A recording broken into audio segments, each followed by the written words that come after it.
Welcome back to ABC General Hospital Spoilers channel. Today we will learn about the explosive drama unfolding in Port Charles on Tuesday, October 21st, where a seemingly innocent Tea Party masks deeper schemes, courtroom battles rage over shocking accusations, and family secrets erupt in fiery confrontations. The Quartermaine mansion buzzes with anticipation as preparations for Brooke Lynn Quartermaine-Chase' elegant Tea Party kick off, hosted in honor of the enigmatic Ronnie Bard, whose arrival has stirred whispers among the elite circle of Port Charles society. Ronnie, with her sharp wit and mysterious past tied to long-forgotten corporate intrigues, envisions a gathering filled with light-hearted games and revealing conversations that could unravel hidden alliances, perhaps even drawing out confessions over delicate porcelain cups. Guests are expected to include a mix of Quartermaine loyalists and unexpected rivals, with antique heirlooms like the exquisite tea set once belonging to the beloved Lila Quartermaine serving as a poignant reminder of family legacies, its intricate floral patterns symbolizing the fragile bonds that Ronnie aims to test through playful yet probing activities, such as a customized game of charades focused on past scandals. Meanwhile, Tracy Quartermaine, ever the strategist in her designer attire, readies herself for the event, oblivious at first to the storm brewing, as she has secretly enlisted the cunning investigator Marco Rios to dismantle what she believes is a forged version of Monica Quartermaine's will, a document that could strip her of substantial inheritance rights and influence within the family empire.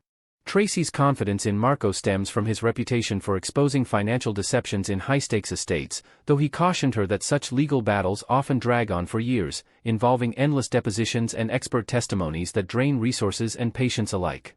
This prolonged timeline might be the very trouble that Stella Henry warns about in A Tense Private Exchange, where Stella, drawing from her own experiences with family disputes in Port Charles, urges Tracy to reconsider her aggressive tactics, hinting at potential backlash from Monica's steadfast supporters who view the will as ironclad and sacred.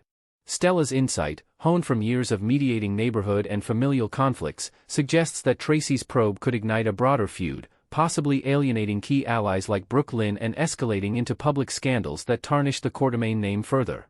As the tea party unfolds in the sunlit sunroom of the mansion, Brooke Lynn and her mother-in-law Olivia Quartermaine fuss over the final touches, arranging tiered platters of scones, finger sandwiches, and herbal infusions that evoke old-world charm, while Ronnie positions herself gracefully beside the antique tea set, her enigmatic smile hinting at surprises in store. "Things are going to be fun now," Ronnie declares with a mischievous glint, alluding to interactive elements like a storytelling circle where attendees share harmless anecdotes that might expose vulnerabilities, or perhaps a themed quiz on Quartermaine history that subtly probes loyalties.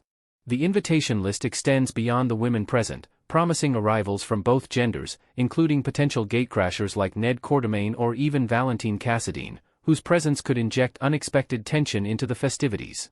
Tracy's impending entrance, fueled by her suspicions, positions her as the wild card ready to disrupt the harmony, envisioning her storming in with accusations, demanding immediate answers about the will, and potentially toppling the carefully set table in a fit of righteous indignation that scatters teacups and shatters the facade of civility.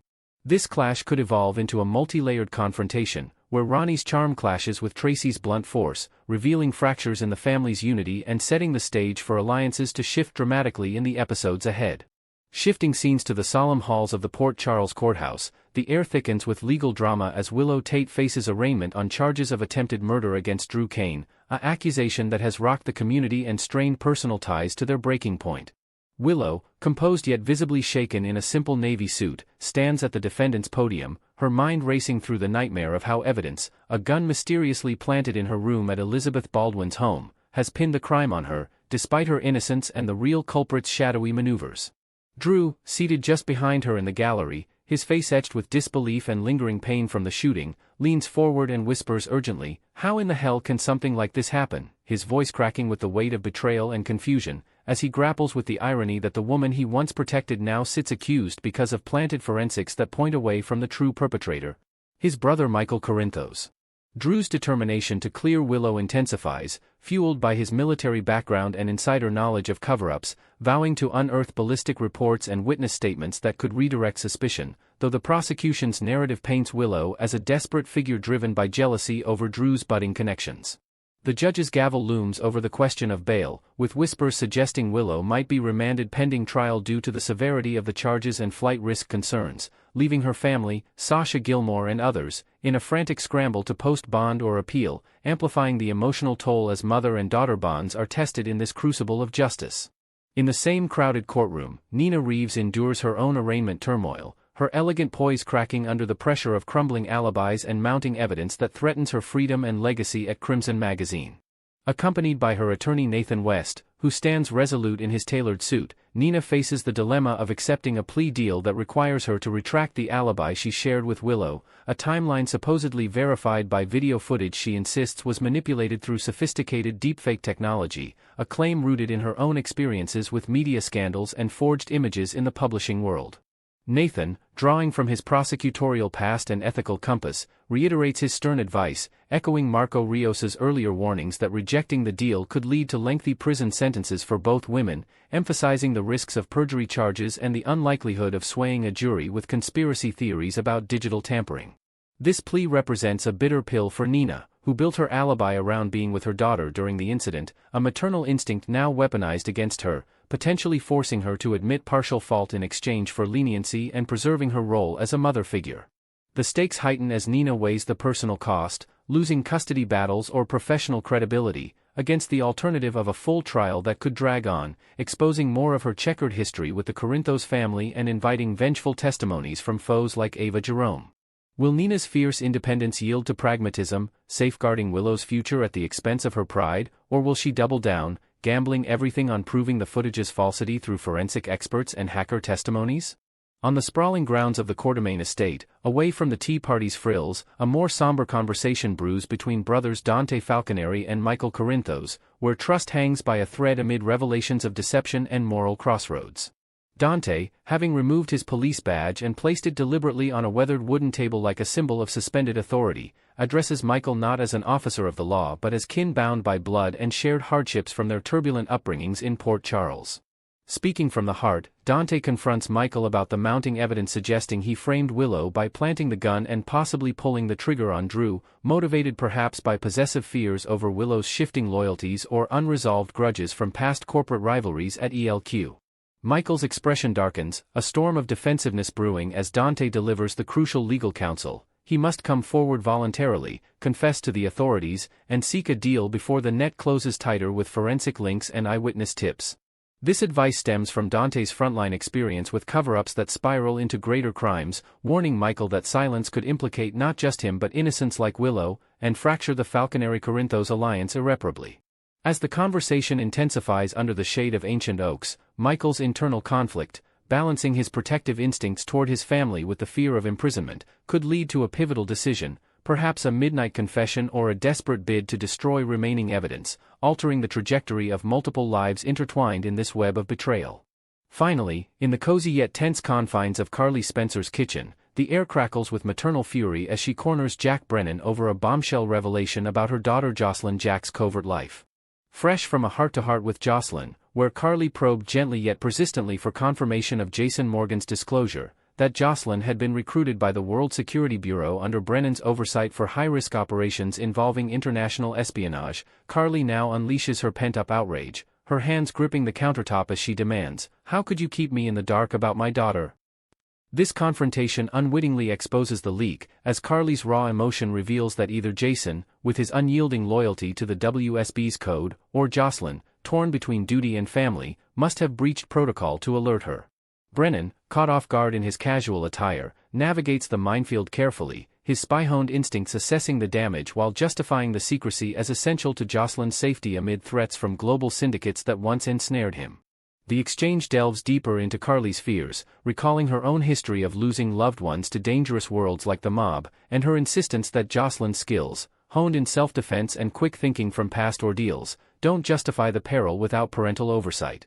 This revelation could spark a chain reaction, with Carly rallying allies like Sonny Corinthos to extract Jocelyn from the agency, or forcing Brennan to reveal operational details that entangle Port Charles in larger conspiracies, heightening the drama as family protections clash with covert imperatives.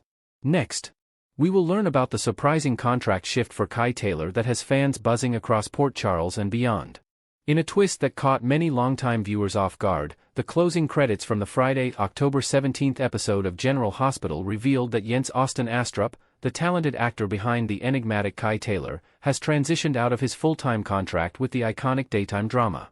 This development marks a pivotal moment for the character, who has woven himself deeply into the fabric of some of the show's most intense narratives. Kai, introduced as a sharp-witted intern with a moral compass that's been tested time and again, has become a fixture in the lives of Port Charles residents, particularly through his budding relationship with the resilient Trina Robinson. Fans have grown attached to his quiet intensity and the way he navigates the treacherous waters of loyalty and redemption, making this news feel like a sudden plot pivot straight out of head writer Chris Van Etten's playbook. Kai's storyline has been nothing short of electrifying, especially his entanglement in the explosive saga surrounding Drew Kane's shocking shooting. As a key player in this high-stakes drama, Kai's actions have rippled through the Quartermaine and Robinson families, exposing fractures and forging unlikely alliances. Picture this: Kai, initially drawn into Drew's orbit as an eager intern at his congressional office, found himself seduced by promises of power and insider knowledge. But when he uncovered Drew's ruthless side, the congressman's willingness to manipulate and destroy for political gain, Kai's world tilted. Overwhelmed by guilt, he confessed his inner turmoil to Trina during a tense late-night conversation on the waterfront docks, where the lapping waves seemed to echo his regrets. This vulnerability sparked a deeper connection between them, transforming their casual flirtation into a romance fraught with danger and passion. Delving deeper into Kai's arc, his betrayal of Trina's family remains one of the season's most gut-wrenching turns. Curtis Ashford and Portia Robinson, Trina's steadfast parents, had been meticulously plotting to expose Drew's corruption, gathering evidence of his illicit dealings with shady lobbyists and falsified campaign funds. Kai, privy to these plans through his close ties to the family, perhaps sharing meals at the Ashford home or confiding in Portia during her shifts at the hospital, chose sides poorly at first. Under Drew's charismatic pressure, Kai relayed critical details, effectively sabotaging the setup and putting Curtis's PI firm at risk of legal backlash. The weight of this deception haunted Kai, manifesting in sleepless nights and a growing distance from his own aspirations as a law student. In a bid for atonement, he confided in Trina, vowing to make things right by leveraging his insider access to Drew's opulent lakeside mansion, complete with its high-tech security system that Kai had helped install during his internship. The heist that followed was a masterclass in soap opera suspense, blending romance with reckless heroism. With Trina's unwavering support, her eyes fierce with determination as she whispered encouragements in the shadows, Kai used his keycard privileges to slip past the alarms late one stormy evening. They rifled through Drew's study, a room lined with leather-bound ledgers and framed photos of political triumphs, unearthing a trove of blackmail materials. These documents weren't just papers, they included encrypted emails detailing Drew's threats against Portia, leveraging her past medical ethics scandal to silence her advocacy for hospital reforms. As thunder rumbled outside, the pair stuffed the files into a waterproof satchel, hearts pounding in sync. But fate, ever the cruel dramatist in Port Charles, intervened dramatically. Drew returned unexpectedly, his silhouette cutting through the rain-slicked windows, and chaos erupted. 2 gunshots pierced the night, leaving Drew wounded on the Persian rug. Kai and Trina barely escaped through a side door, vanishing into the downpour, their secret now a ticking bomb that could implicate them in everything from trespassing to accessory charges if the PCPD's finest, like Dante Falconeri, ever connected the dots. Shifting gears to the broader implications of Kai's recurring status, it's worth noting that this doesn't spell doom for the character or his portrayer. General Hospital has a storied history of resurrecting recurring players into linchpins of major arcs, breathing new life into the canvas without the rigidity of daily commitments. Take Josh Swickard's Cody Bell, for instance. Starting as a mysterious cowboy drifter with ties to the Quartermaines, Cody dipped into recurring appearances amid the Luke Spencer mystery, only to explode into a central figure in the escalating feud between the Bells and the Cassadines. His rope-whirling antics and hidden lineage revealed layers of intrigue, much like how Kai's understated charm could evolve. Imagine Kai returning sporadically to testify in Drew's trial, his courtroom demeanor cracking under cross-examination, or perhaps allying with unexpected figures like Sonny Corinthos to dismantle a larger conspiracy. This flexibility allows the writers to deploy Kai as a wildcard, popping up at pivotal moments, like a surprise visit to Trina during her art gallery opening, without overcommitting the storyline. Yet, amid the speculation, we can't ignore the romantic undercurrents that have defined Kai and Trina's pairing. Their chemistry is undeniably sweet, with stolen glances across crowded metro court scenes and tender moments where Kai sketches Trina's portrait under the stars, capturing her strength in every stroke. However, it lacks the fiery, all-consuming spark that ignited when Trina locked eyes with Spencer Cassadine years ago, that whirlwind of forbidden love, yacht chases, and betrayals that left audiences breathless. Spencer's aristocratic edge and Trina's fiery independence created a push-pull dynamic ripe for endless drama, from nurses' ball scandals to island exiles. Kai, by contrast, feels like a gentle interlude, a safe harbor after the storm of Spencer's disappearance. This shift to recurring might be the show's subtle nudge toward fresh romantic horizons for Trina, perhaps reintroducing a reformed Spencer from hiding, or unveiling a new suitor tied to the Robinson family legacy, like a charismatic doctor with secrets mirroring Portia's own past. Kai's limited footprint in Port Charles society further underscores his expendability, beyond his internship bond with Drew, now strained by bloodstains and lies, and his integration into Trina's circle, holiday dinners with Curtis's jazz record spinning or Portia's empowering pep talks, he hasn't forged deep ties elsewhere. No lifelong friendships with the likes of Jocelyn Jacks or rivalries with Dex Heller. He's a lone wolf in a pack of interconnected dynasties. As we peel back the layers of this evolving narrative, it's clear Kai represents the everyman thrust into elite chaos, a theme General Hospital excels at exploring. His journey from ambitious intern to reluctant hero mirrors broader motifs of redemption seen in characters like Nicholas Cassadine, who clawed back from villainy through acts of quiet bravery. Inventing new facets, suppose Kai's backstory includes a hidden sibling connection to the Ashfords, unearthed through a DNA test subplot that ties into the show's ongoing identity crises. Or envision fan-favorite twists, Kai anonymously tipping off Anna Devane about Drew's shooter, positioning himself as an unwitting informant in a federal probe. These additions could amplify his role, turning recurring gigs into must-watch episodes where every appearance drops a bombshell. ABC General Hospital spoilers urge vigilance, as no official word has surfaced on the reasons behind Astrup's contract change, be it scheduling conflicts with his burgeoning film career, creative decisions to streamline the ensemble, or even a strategic pause to build suspense. Whispers among cast insiders suggest it could tie into budget reallocations for explosive returns like a recast Esme Prince or the long-teased Aurora Quatermain revival. Whatever the catalyst, this remains a fluid chapter in Port Charles lore, with potential for Kai's encore to reshape alliances and heartbreak alike. Stay locked into this channel for the latest breakdowns, fan theories, and exclusive insights as the story unfolds. Your front row seat to all things GH awaits.